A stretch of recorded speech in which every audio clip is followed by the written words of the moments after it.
RSS के वरिष्ठ नेता इंद्रेश कुमार ने सर तन से जुदा, समाज में हिंसक प्रवृत्ति बढ़ने, समाज में हो रही नफरत की बात पर आज खुलकर दिल्ली में बात की। आरएसएस नेता ने दिल्ली में आयोजित एक प्रेस कॉन्फ्रेंस में यह बात की।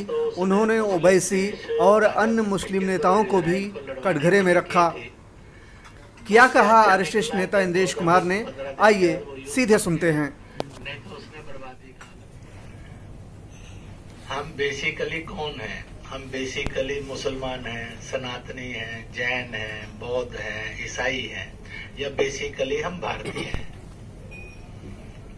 तो अगर हम बेसिकली भारतीय हो जाते हैं तो इस कॉन्फ्लिक्ट्स को रोका जा सकता है।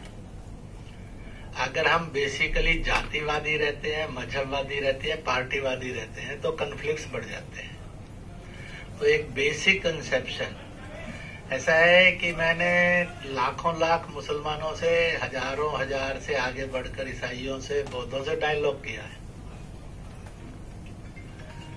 तो उस डायलॉग की कोई नेगेटिव स्टोरी नहीं है आज तक, पॉजिटिव स्टोरीज ही है।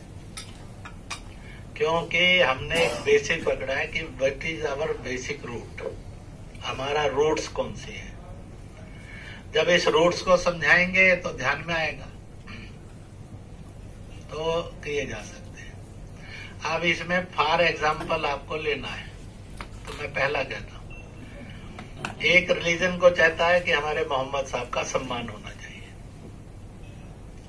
पर उसी रिलीजन का आदमी जब वेश बदलकर मजार तोड़ता है तो उसके लिए कौन सा फतवा आना चाहिए? उसी रिलीजन का आदमी जब वह मंदिर तोड़ता है तभी तो उस मस्जिद में टूटी हुई मूर्तियां मिली है। अगर वो बनाई हुई मस्जिद होती तो क्या टूटी हुई मूर्तियां होती? और अगर टूटी हुई मूर्तियां शुभ हैं, जायज हैं, तो फिर why not in all of the mosques?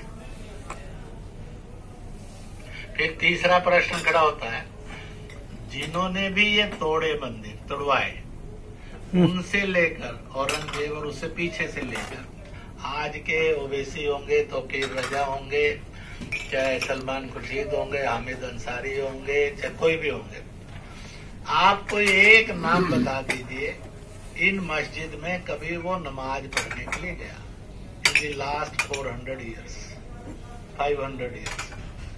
अगर ये पाक मस्जिदें थे और कहते हैं मस्जिद मस्जिद बड़ी पाक, तो आपने प्रश्न नहीं उठाया कि Mister Tauqeer Raza, Mister Owaisi, Mister Ansari, Mister Azam, आप इस पाक मस्जिद में कब गए मस्जिद नमाज पढ़ने के लिए? जाना चाहिए था ना,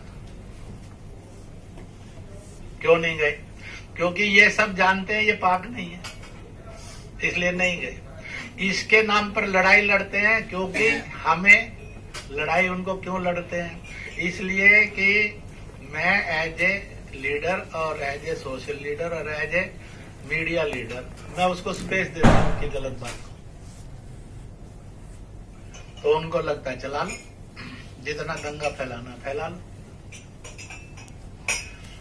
आज तक दुनिया के अंदर आपने धार्मिक प्रेयर की और उसके बाद आपने पत्थर मारने शुरू कर दिए, तो इसको कौन सा क्या भाईचारा कहेंगे, सेकुलरिज्म कहेंगे, डेमोक्रेसी कहेंगे? ये प्रश्न तो खड़े ही हैं। उत्तर लेने भी होंगे और उनको देने भी होंगे देने वाले। आप एक बात देखिए, मैंने प्रश्न किए और बहुत साफ से किए।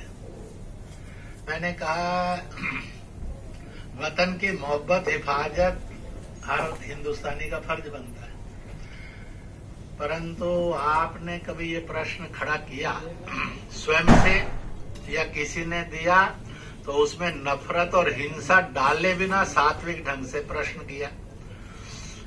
Name any Muslim organisation, Christian organisation जिसके और सभा के अंदर मादरे वतन हिंदुस्तान जिंदाबाद का नारा लगता हूं, हिंदुस्तान जिंदाबाद का नारा लगता हूं, भारत माता की जय का नारा लगता हूं। It is the basic need of every citizen of the nation, is not? क्या PFI में लगता है, AIMI में लगता है, जमीयत में लगता है? आप चर्च देख लीजिए। तो इस देश के नागरिक को हिंदुस्तान से जुड़ना चाहिए कि नहीं जुड़ना चाहिए? ना जुड़ना सेकुलरिज्म और नेशनलिज्म है, डेमोक्रेसी है, या जुड़ना सेकुलरिज्म, डेमोक्रेसी एंड नेशनलिज्म है? इसलिए ऐसे सारे प्रश्नों में से इस समय हिंदुस्तान गुजर रहा है और गुजरेगा। तो फिर जिन्होंने तन से सर जुदा किया और कहा, इनके लिए उनका मजहब क्या सजाएं नियुक्त करता है? क्या वो माफ कर दिए जाने चाहिए या कसूरवार करने चाहिए? क्या होना चाहिए? इसलिए गोइंग टू चर्च, मस्जिद एंड जियारत is secularism, but going to Gurdwara, Gompa, Jain temple or Hindu temple is an communalism. Is it true? Is it a way of secularism? Is it a way of democracy? Is it a way of humanity? तो इसलिए मैंने एक वाक्य प्रयोग किया, when you criticize and convert, conflicts will take birth. When you respect, the love and peace will be there. इसलिए हमारा मार्ग है not conversion, not criticism, but respect to all. और अगर एक को रिस्पेक्ट चाहिए तो बाकियों को भी चाहिए, और अगर एक को नहीं है तो अपने आप ही कन्फ्लिक्ट आ गए। तो इसलिए भारत की बेसिक फिलॉसफी ऑफ कॉन्स्टिट्यूशन है, और भारत के ज्ञान और विज्ञान की बेसिक फिलॉसफी है, not conversion, not criticism, but respect to all.